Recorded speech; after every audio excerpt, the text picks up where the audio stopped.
I mean, I was having visions of dolphins and Aegean seas and mountains, clear mountains and perfect skies.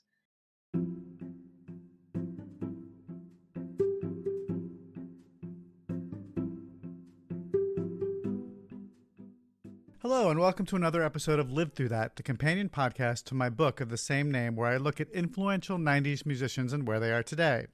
I'm Mike Hipple, and on this podcast, we'll dig deeper into a pivotal moment into the lives of some of the artists I feature in the book, as well as some artists I love and respect. I have a couple of songs that I always refer to as the perfect pop songs.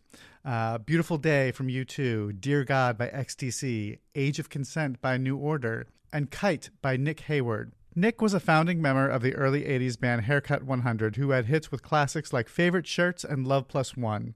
He went solo in 1982 and went on to release several solo albums. Kite was the first single off his 1993 record, From Sunday to Monday, which unexpectedly became a pretty big hit in the States, reaching number 4 on Billboard's Hot Modern Rock Tracks chart.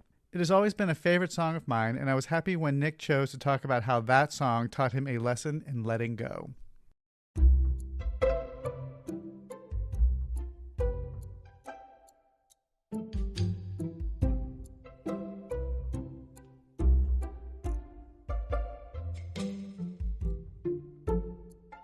Kite it turned into a pivotal song and a pivotal moment. Totally unexpected. I wasn't really prepared for it. I was recording an album. I'd signed to Sony Records, and this was big. You know, I had to be in the recording studio and come up with hits. And I'd never been in that situation before, not consciously. Before it was just a matter of recording songs, and if they turned out to be hits, fine. But you didn't actually sit down to write a hit. You just did your best. But this seemed to be different with Sony. There was more pressure. This was the 90s. I was older. I'd hit my 30s. So I was in a 16-track studio, demo studio, where I had recorded before, or most of my demos, but here it was different. So I was sat in a basement in Fulham, in Shorrolds Road, listening to the radio and hearing Madonna or whatever was around at the time, beautifully crafted pop songs that sounded $1 million. And I was in this 16 track trying to come up with a hit, and it felt daunting. So there I was recording more, and Rob Stringer, who was the then head of A&R, he would come down to the studio and kind of go, yeah. And he'd known my back catalogue, and he was, he'd been into Haircut 100, and he'd kind of grown up with the songs. So he knew when I was coasting and when I was just kind of trying too hard or whatever it was. But, part of the creative process there was probably to not get involved too much, So he would just sort of like be encouraging, but also kind of, okay. But there wasn't anything, there wasn't hits. It was a great album, but there wasn't just those hits. And I don't think I'd ever been in this situation where the album was sort of done and I needed to have a hit. And what I was turning up seemed to get worse and worse. Songs that were just very consciously written and never as creative as the ones that are just fly out from nowhere land. The ones where you're not trying, where you're thinking about something else even. Or you may be, well, they're definitely not. It's like trying to write a song when you're a song about depression when you're depressed. Best write it on reflection, and it just so happens to be a song about depression. But otherwise, if it's too conscious, the lyrics get really literal. And I didn't know this at the time, of course. I was just in there struggling. And it got to this moment where it was the end of the day, and Rob had been and gone, and it was Ian Shaw and I, and he was recording, and it was a moment, and I said, Ian, I'm so exhausted from this. Can you just give me a beat, and I'll go in the studio and just record something I like. I'm just going to play my favorite chords because I'm so fed up with this. I just want to have fun. And I walked into the studio. He just gave me a boom, ba, and I thought, I'll put my capo on because it makes things interesting.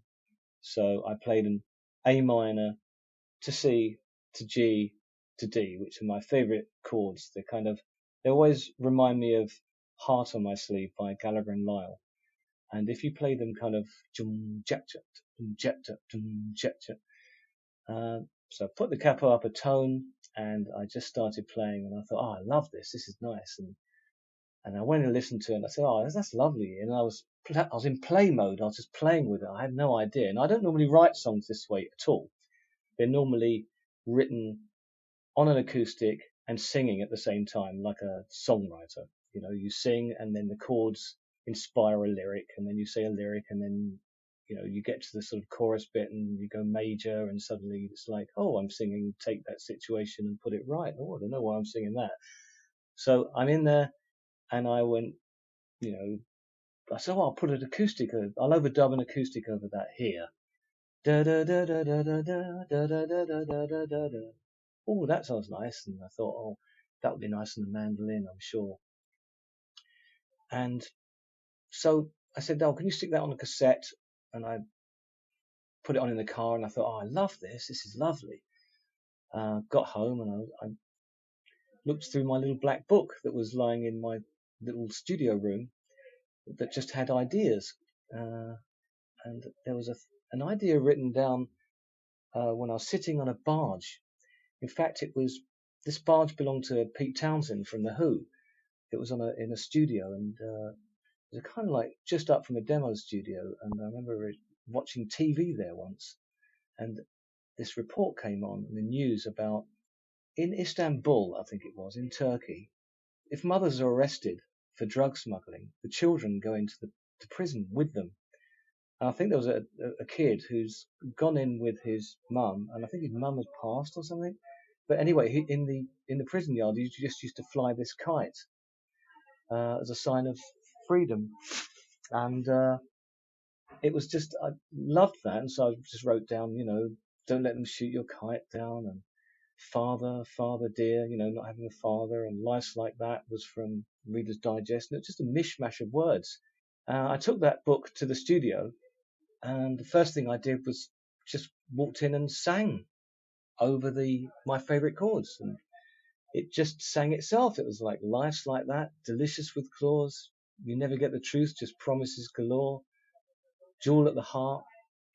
And I thought, wow, it all fits. And oh, this is the chorus bit coming up here. Okay. Oh, mother dear, don't let them shoot your kite. And it worked.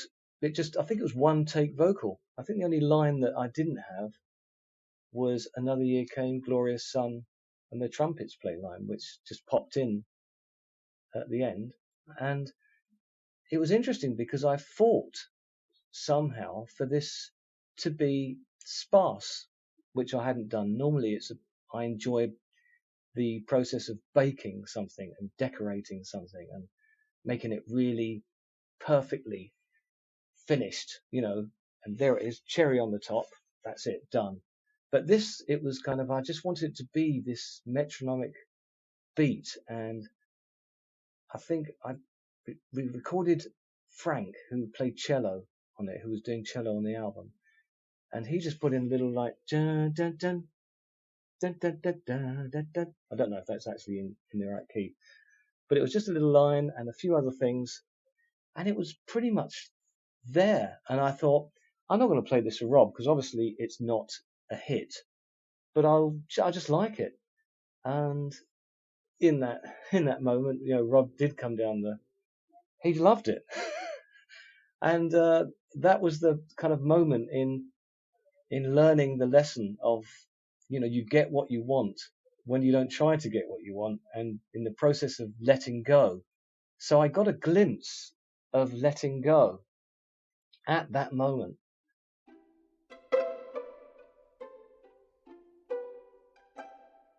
It wasn't actually until 1998, April the 30th, I remember it very well, that in the process of letting go really hit home.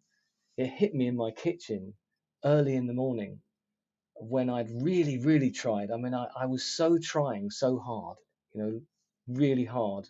I tried with my marriage.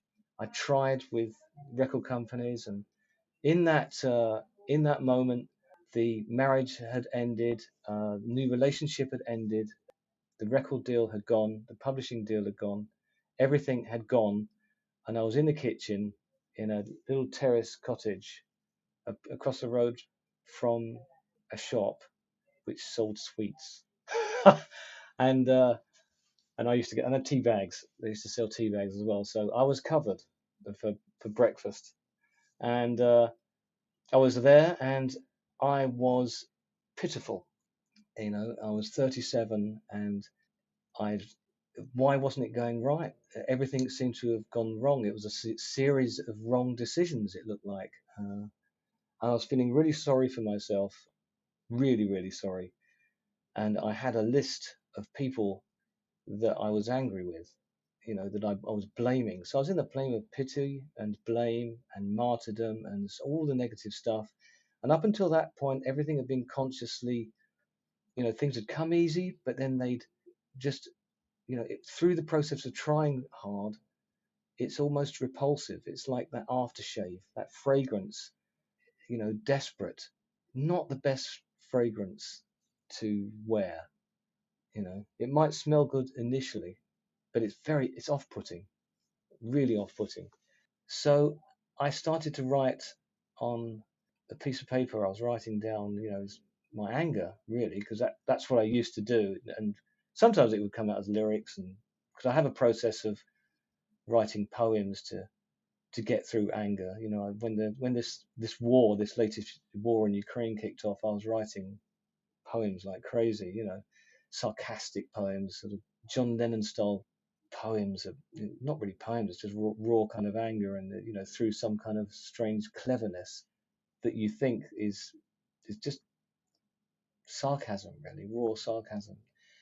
And in the underneath all this stuff was just, I think I saw take responsibility and stuff, and I was just kind of, I had this moment where it was like a thunderbolt, not a literal thunderbolt, but it felt like a thunderbolt of lightning hit me completely, and I got a severe pain all the way through my body, and I fell back onto the kitchen floor. Sounds dramatic, but it was just pain, raw pain, all the way down my back, and I felt like I was split in two, and I was lying on the floor. I had no idea how long it was. It just seemed to be, I just seemed to be lying there listening to the bird song, not thinking about anything really. I was just like lying there, really comfortable, just sort of looking up at the cupboards, and it felt like time had stopped. There was no such thing anymore, and I didn't really think, and it was very strange but beautiful and blissful. And I did a checklist of the people that I was angry with, and I wasn't. In fact, I remember thinking they are lovely. It was like, it's very strange. I thought, oh, a kind of mental checklist of going through people, and just thought they are just doing what they are doing. And I thought this is so, well, I just thought blissful, but at the time it was just odd, really odd. I finally got up and I started to write, and I spent the whole morning writing and writing. And at first it was really small and in capitals, because it really big capitals at first. And then it started to lean to one side, to the right side, and then it started to flow. And then the tears started to flow, and I started crying. And I had no idea why I was crying. In hindsight, I would say it was the pity, the self-pity, and all the anger and all the martyrdom and just pouring out, really, that was there and was just releasing, because it felt like tears of joy. And I was crying and enjoying crying, and just flowing and writing anything. And then the poems started to fly out pretty soon, really easily, with words in context that I'd never really thought about. Like I remember one. about using the word subcutaneous, and I had to look it up in the dictionary what it meant. But it was in perfect context about being under the skin. I thought, that's strange. Wow, it's like I didn't know what was going on. And then I had to go out, and I popped across the shop and to get some tea bags or milk or something. And I thought that the guy across the road had happened to him too. So I was kind of like checking and talking to him to see if this had gone in, like a close encounters kind of moment. But it didn't seem, he just seemed, his usual happy self. And so I went back, and then I remember a plumber came round and came round to unblock my sink, which was quite symbolic, really. And he walked in, and we had this conversation about the universe, which I'd never done before. It was a beautiful, long conversation that I had with the plumber. I'd love to meet him now. It's just like we were both a bit taken back with our conversation because it wasn't your normal kind of plumber conversation. It went on for about an hour, and it was great. And then he went, and I thought, well, this is amazing. I wonder what on earth happened. And I thought, I wonder if there's any books or anything. So I couldn't. I went to Kingston because I was living near Kingston in a place called Surbiton, and I went to the bookshop, and there was nothing that I could find. There was a shelf that had sort of, there was a book. One Day My Soul opened up or something. I thought, well, that's pretty.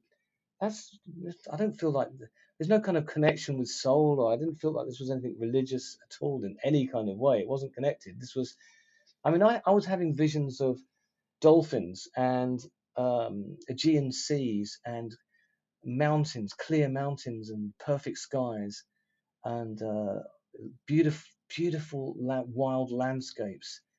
And then just crying at how beautiful they were. And it was spring as well, and the clouds seemed to float by easily, and the blue was more turquoise. Everything was more vibrant.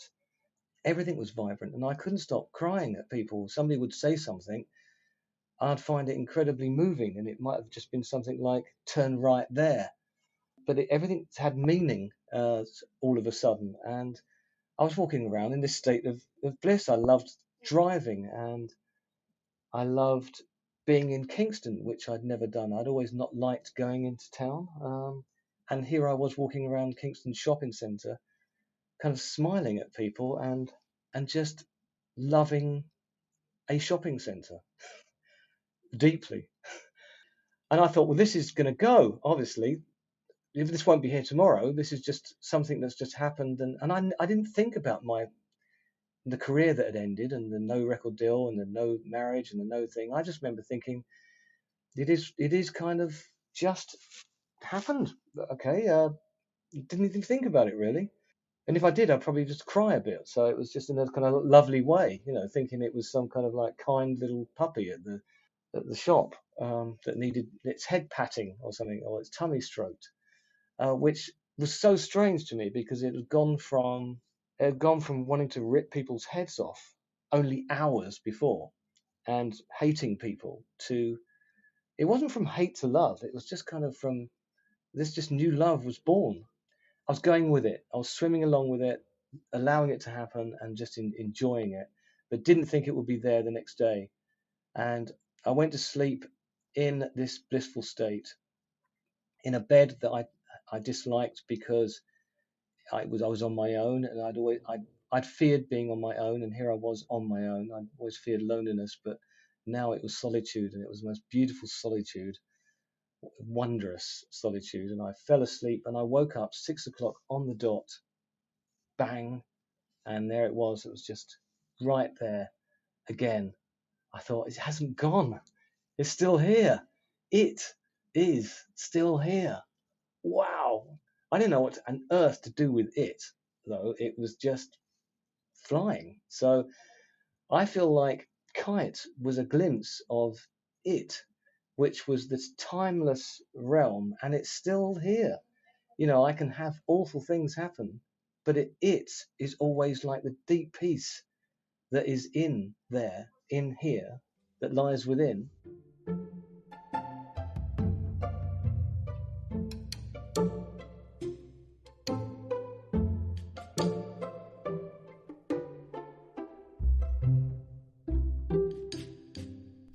And that's it for today's episode. Thank you to Nick Heyward for sharing this story. I've put a link to the video for Kite in the show notes so you can hear the song in its entirety. A reminder that you can also buy my book, Live Through That, on 90s Artists and get 15% off using the promo code PODCAST15 by ordering at the link that's also there on the show notes. In addition, my earlier book, 80s Redux, is available wherever you buy your books. And if you like this show, please subscribe so you'll know when the latest episode comes out.